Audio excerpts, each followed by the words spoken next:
মাননীয় বিরোধী দলীয় নেতা একটু আগে ওনার বক্তব্যে বলেছেন, আমি ওনার সাথে 101% একমত। শিক্ষা ব্যবস্থার মধ্যে একটি বিষয় মাননীয় বিরোধী দলীয় নেতা উল্লেখ করেছেন, মাদ্রাসা শিক্ষা। মাননীয় স্পিকার, আমরা মাদ্রাসা শিক্ষার বাইরে যে রেগুলার শিক্ষা আছে সেটিকে যেভাবে গুরুত্ব সহকারে পর্যায়ক্রমিক পরিকল্পনার মধ্যে সাজিয়ে সামনে এগিয়ে নিতে যাচ্ছে, একইভাবে মাননীয় স্পিকার মাদ্রাসা শিক্ষার ব্যাপারেও একইভাবে আমরা তাদেরকে সেই পরিকল্পনা নিয়ে ভিতরে নিয়ে এসে আমরা একইভাবে সেটাকেও তুলে নিয়ে যেতে চাইছি, যাতে একজন সন্তান সে মাদ্রাসায় পড়েছে বলেই যে সে শুধু একটি বিষয়ে পারদর্শী হবে তা না। একটি জেনারেল শিক্ষা ব্যবস্থার ছাত্র বা ছাত্রী যেভাবে পারদর্শী অন্যান্য বিষয়, মাদ্রাসা শিক্ষা যে সকল ছাত্র বা ছাত্রী থাকবে তারাও একইভাবে সমভাবে সেই সকল বিষয়ে পারদর্শী হবে। এই পরিকল্পনা নিয়ে মাননীয় স্পিকার আমরা এগোচ্ছি। মাননীয় স্পিকার, ছোটবেলা থেকে পড়ে এসেছি চিকিৎসা মানুষের মৌলিক অধিকার।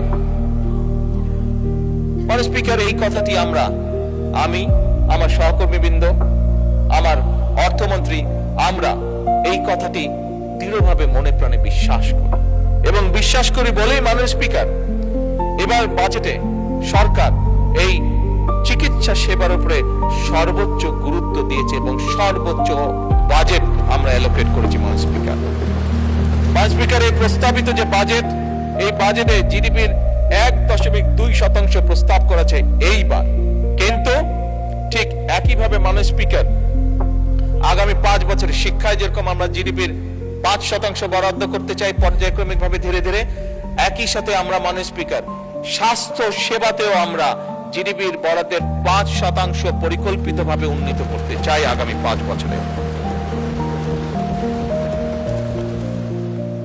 মাননীয় স্পিকার, স্বাস্থ্যেরই বড় অস্বাস্থ্যকর অবস্থা।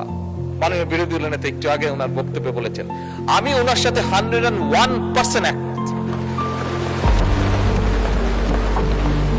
এবং সে কারণে মাননীয় স্পিকার আমরা একটা স্বাস্থ্য ব্যবস্থা গড়ে তুলতে চাই, যেই স্বাস্থ্য ব্যবস্থায় আমরা সহজেই প্রত্যেকটা নাগরিকের মিনিমাম স্বাস্থ্য ব্যবস্থা নিশ্চিত করতে পারি।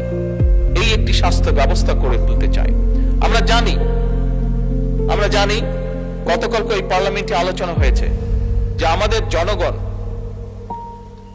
বিরাট সংখ্যক একটা জনগণ, পরিবারের কেউ যদি অসুস্থ হয় তার চিকিৎসা ব্যয় মিটাতে গিয়ে পরিবার নিঃস্ব হয়ে যায় একদম।